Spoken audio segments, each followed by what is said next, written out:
Gaano kahalaga ang pananatili kay Kristo bilang tayo ay nananampalataya sa Kanya? Ano ang magiging resulta kung ang isang nananalig sa Panginoong Hesus ay hihiwalay at hindi magpapatuloy? At iyan po ang ating titignan ngayong gabi mula sa salita ng Diyos. Isang magandang gabi po sa bawat isa. Welcome po sa ating gawain. Ito po ang TCFC Friday Devotion in the Word and in Prayer. Tayo po ay dudulog sa Panginoon ngayong gabi at atin din pong itataas ang mga pangalan ng ating mga kapatid na may iba't ibang kahilingan sa ating Panginoon. Let's come before God in prayer and let us bow our head. Dakila at tapat na Diyos, tunay na Ikaw ay napakabuti. Ikaw, O Diyos, ang tanging dahilan kung bakit kami naririto. May buhay, may lakas, may kapayapaan, at may buhay na pag-asa. Salamat po sa iyong habag na laging sariwa bawat umaga na iyo pong ipinaparanas sa bawat isa sa amin. At higit kailanman, hindi ka nagkulang sa aming mga buhay. Laging higit sa sapat ang iyong biyaya para sa bawat isa. Ama, sa oras na ito, anuman pong hadlang, pagkukulang at pagkakasala na aming nagawa, tuman po ay aming naisip, nasabi, isinagawa at pinagbalakan na ipatawarin mo po kami. Pakalinisin mo ang aming mga puso at isip sa mga oras na to. Pagingdapatin mo sa iyong harapan. Muli mo pong iugnay ang aming fellowship sa iyo upang patuloy na maging malinaw at malakas ang tinig ng banal na Espiritu at mangusap sa amin ngayong gabi. Sa mga oras na to, O Diyos, amin pong itinataas ang aming mga kapatid na sina Jocelyn Cabulyos, John Bricks de la Cruz, Narcisa Ponsalan, Rafi De Jesus, Nestor Malto, Raymond Tenebro, Isaac Jesuitas, Jepoy Delgado, Paz Vicencio, Joselito Elizabeth Alberto, Fe Moya Peñueco, Alan Ojano, maging sina Anthony Reyes, Ezekiel Ojano, Benencio Mendez, Rolly and Maricel Hilahan, Joshua Dave Quiñones, si Pastor Ronel Evangelista, Dina Matawaran, Evelyn Lorica, Romelyn Balane, Erlin Romero, Mitsilin Tongohan, Marjorie Lovendino, Cleope Sinugat, at maging si Pastor Iris Kagandahan. Ama, anuman po ang kanilang kahilingan ay amin pong itinataas sa iyo, O Diyos. Kung ito man po ay para sa kanilang kagalingan, bigyan mo sila, Panginoon, ng kaginawaan sa kanilang mga katawan na may sakit sa oras na ito. Pagkalooban mo sila ng lakas at pawiin mo ang anumang agam-agam sa kanilang mga puso. Sa mga gagawin nilang pagpili at pagdedesisyon sa buhay, ay bigyan mo sila, O Diyos, ng wisdom, knowledge at discernment. Ang mga salita mo, O Diyos, ang maging kanlungan, lakas, gabay at patnubay ng aming mga kapatid na ito. Amin din pong ipinagpapasalamat ang pag-abot mo, Panginoon, sa aming mga kapatid na sina Irene Yvette Pitoral, Marilyn Obusan, Isaac Diloy, Isaiah Shamari Diloy, Pastora Amor Lolo, Zenaida Polino, Axel Lecaros, Rocky Katampatan, Mikael Llanes, at maging si Cloud Zaiden Descalzo. Salamat po, O Diyos, sa pag-abot sa mga kapatid na to. At amin din pong itinataas sa iyo, O Diyos, ang mga naiwang pamilya ng aming pong head pastor na si Pastor Ed, Pastor Boy Jesuitas, maging ng aming mga kapatid na sila Myla Bendanya at si Sister Felicing Mendoza. Bigyan mo sila, O Diyos, ng kaaliwan at kapayapaan sa kanilang mga puso. Ikaw ang maging lakas at kanilang sandigan sa panahong ito ng kanilang pagdadalamhati. At sa iyong mga salita, O Diyos, na amin pong pag-aaralan, ay buksan mo po ang aming puso at isip upang maitanim ito ng malalim sa aming mga buhay. Bigyan mo po kami ng kaunawaan at karunungan sa mga salita mo. Sa lahat ng ito, O Diyos, patuloy na ang kalooban mo ang masunod at mangyari sa aming mga buhay. Ikaw lamang ang madakila, mataas, maluwalhati sa aming mga buhay. Tanging kay Kristo lamang. Amen. Atin pong kunin ang ating mga Biblia. Buksan po natin ito sa aklat ng Juan, Kabanata 15, talata 1 hanggang 6. Atin pong sama-samang basahin. Ako ang tunay na puno ng ubas at ang aking ama ang tagapag-alaga. Pinuputol niya ang bawat sangang hindi namumunga at kanya namang pinuputulan at nililinis ang bawat sangang namumunga upang lalong dumami ang bunga. Nalinis na kayo sa pamamagitan ng salitang sinabi ko sa inyo. Manatili kayo sa akin at mananatili ako sa inyo. Hindi makapamumunga ang sangang hindi nananatiling nakakabit sa puno. Gayon din naman, hindi kayo makapamumunga kung hindi kayo mananatili sa akin. Talata 5. Ako ang puno ng ubas, kayo ang mga sanga.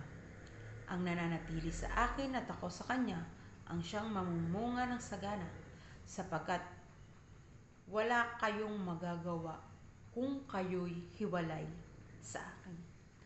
Ang hindi nananatili sa akin ay itatapon at matutuyo, gaya ng sanga. Ang gayong mga sanga ay titipunin at susunugin.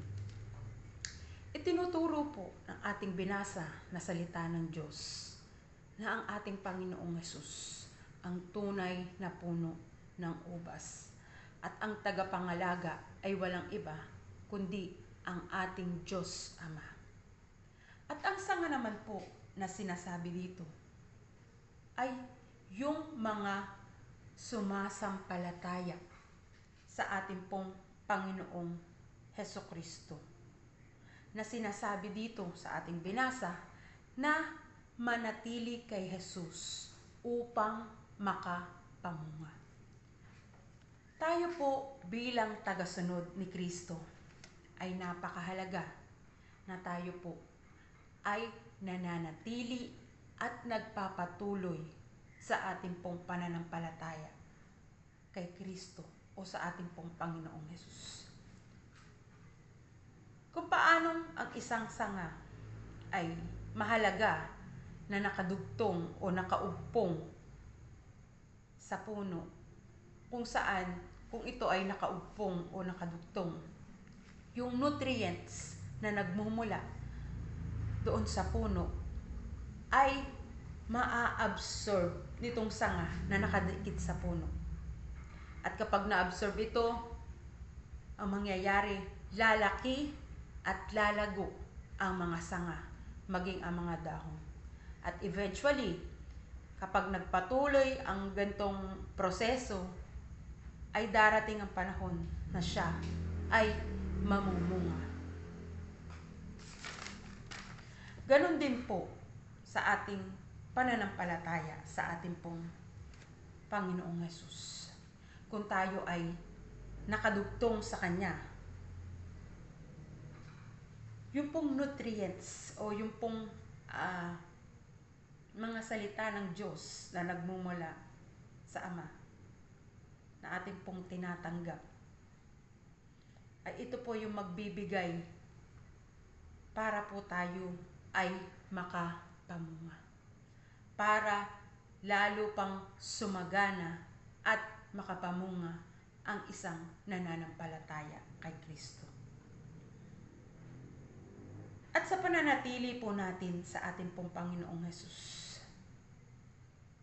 ay hindi lang po tayo basta makakapamunga, sapagkat dito po sinabi po sa ating binasa na yung isang sanga ay puputulan pa at lilinisin upang lalo pang sumagana ang bunga.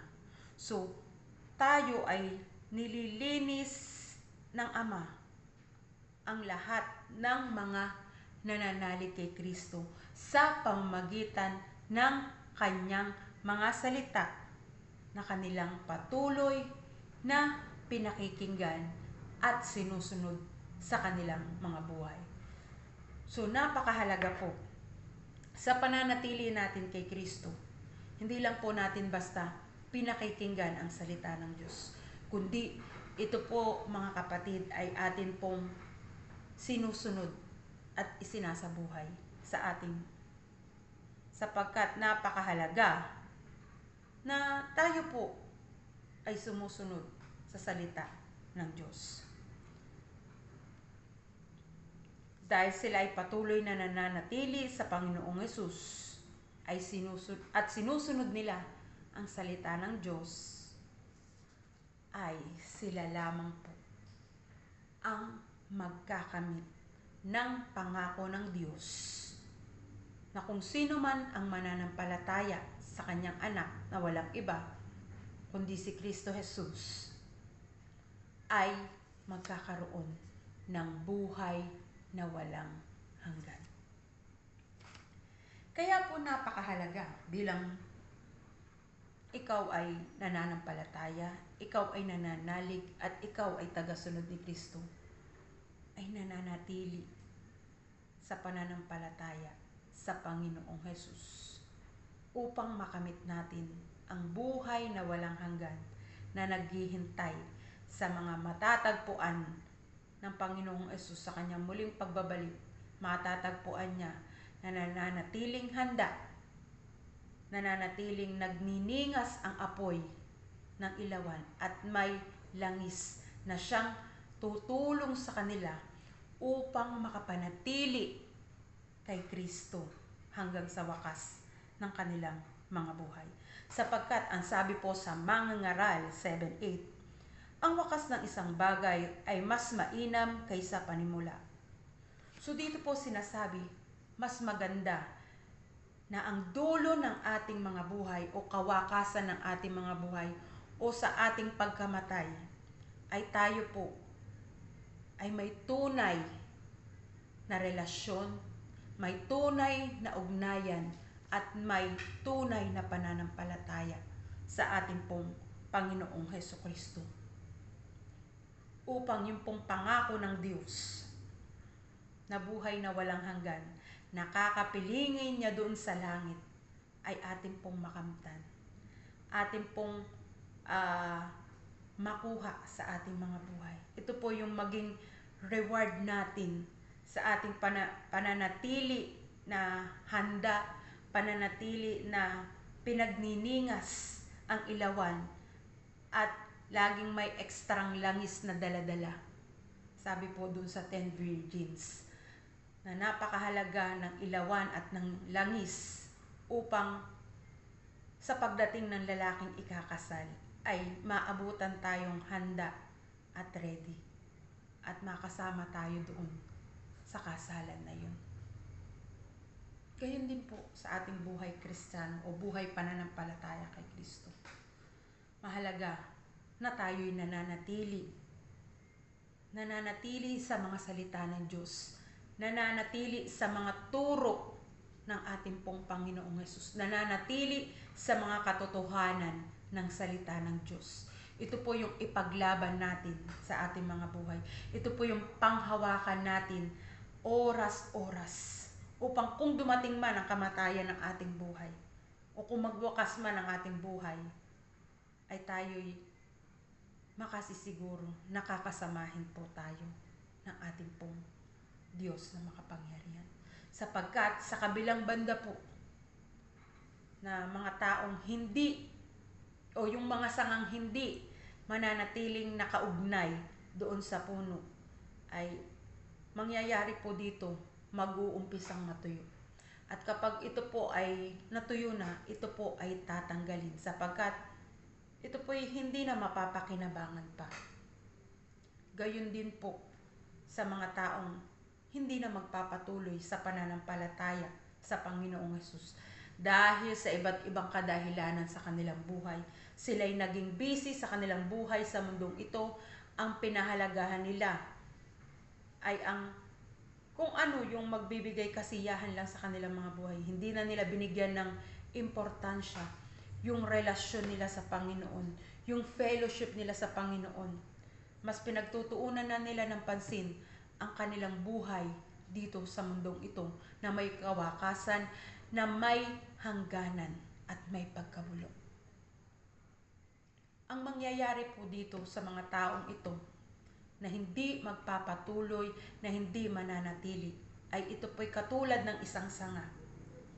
Ito po'y matutuyo, puputulin, at ang gagawin po, sabi dito, ay sila po ay itatapon. Titipunin, itatapon at ihahagis sa apoy, at ito po'y eventually ay susunugin. So yun po yung mangyayari. Gayon din po mangyayari sa mga taong iyon na hindi na magpapatuloy sa kanilang pananampalataya kay Kristo. Pagdating ng ating pong Panginoong Jesucristo, ang tatanggapin po nila ay buhay na walang hanggan din naman po. Yun nga lang, buhay na walang hanggan doon sa impyerno, na kung saan handun yung paghihirap at pagdurusa. Dahil ito pong impyerno, ito po ay lugar na kung saan ibubuhos ng Diyos ang kanyang puot sa lahat ng mga taong matatagpuan niyang walang pananampalataya at sa mga taong hindi magpapatuloy sa pananampalataya na kanilang tinanggap mula sa Diyos. Dito po sa lugar na to, ito po yung kawalan ng presensya ng Diyos. Ikaw ay magngangalit ang iyong ngipin sa panghihinayang na sana ipinagpatuloy mo na lang yung pananampalataya mo sa Panginoong Jesus. Kapatid, sa lugar na to, wala nang second chance. Kaya atin pong pakaisipin yung mga pagpili na ating gagawin, yung mga desisyon na ating mga gagawin. Nasa sa atin po yan. Habang tayo po ay may hininga pa, may buhay pa na ipinapahiram ang Diyos, sana po ang mapili natin ay tayo'y manatili sa pananampalataya sa ating Panginoong Hesus. Manatili na ang mga salita ng Diyos ang importante at pinaka-prioridad ng ating mga buhay. Na ang sabi po sa Joshua 1:8 ay lagi nating bulay-bulayin araw at gabi. Mga kapatid, ano ba ang ating pinapahalagahan sa ating mga buhay sa mga oras na to?